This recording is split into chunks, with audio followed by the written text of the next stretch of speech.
হজরত শাহজালাল আন্তর্জাতিক বিমানবন্দরের পক্ষ থেকে ইমিগ্রেশন ও ভ্রমণ নির্দেশিকা ২০২৬ ভিডিওতে স্বাগতম। এই ভিডিওটি নিরাপদ ও ঝামেলামুক্ত যাত্রার একটি পূর্ণাঙ্গ গাইড। আপনার ভ্রমণের ধাপগুলো হল চেক ইন, ফর্ম পূরণ, ইমিগ্রেশন এবং ডিপার্চার। প্রতিটি ধাপে সঠিক সময়ে বিমানবন্দরে পৌঁছানো এবং প্রয়োজনীয় নথিপত্র প্রস্তুত রাখা জরুরি। ভ্রমণের জন্য আপনার প্রয়োজনীয় নথিপত্রের চেকলিস্টে নিশ্চিত করুন পাসপোর্টের মেয়াদ অন্তত ৬ মাস আছে।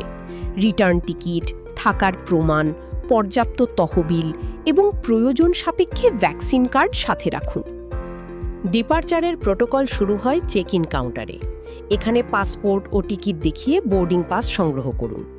এরপর ইমিগ্রেশন লাইনে দাঁড়ান এবং পাসপোর্ট থাকলে গেট ব্যবহার করুন। বাংলাদেশ এখন বায়োমেট্রিক গেট প্রযুক্তি ব্যবহার করছে।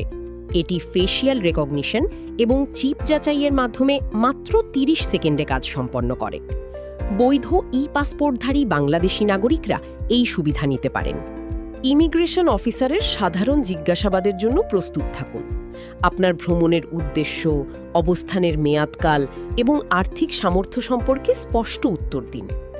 বৈদেশিক মুদ্রা ঘোষণার ক্ষেত্রে বিশেষ নিয়মাবলী রয়েছে। আপনার কাছে ৫,০০০ মার্কিন ডলারের বেশি বৈদেশিক মুদ্রা থাকলে কাস্টমস কাউন্টারে তা অবশ্যই ঘোষণা করতে হবে। ঢাকায় অবতরণ এবং আগমনের পর অ্যারাইভালস চিহ্ন অনুসরণ করুন। ভিসা অন অ্যারাইভাল প্রয়োজন হলে ফর্ম পূরণ, ভিসা ফি জমা এবং অফিসারকে পাসপোর্ট ও টিকিট দেখানোর পর ব্যাগেজ সংগ্রহ করুন। ভিসা অন অ্যারাইভাল বা ভিওএ এর জন্য যোগ্য দেশ রয়েছে।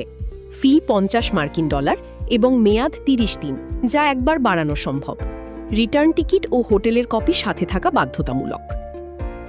পররাষ্ট্র মন্ত্রণালয় কর্তৃক একটি বিশেষ ২০২৬ সতর্কতা বিজ্ঞপ্তি জারি করা হয়েছে।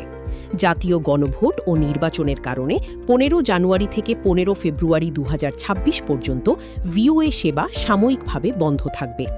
ভ্রমণকারীদের জন্য কিছু প্রো টিপস: সব নথিপত্রের প্রিন্ট কপি রাখুন।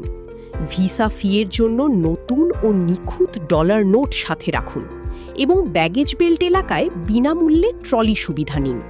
এই নির্দেশিকা ভিডিওটি দেখার জন্য ধন্যবাদ। বাংলার মাটিতে আপনাকে স্বাগতম। আরও তথ্যের জন্য অফিসিয়াল পোর্টাল www.visa.gov.bd ভিজিট করুন। এই ভিডিওতে ব্যবহৃত ছবিগুলোর উৎস এখানে দেওয়া হলো।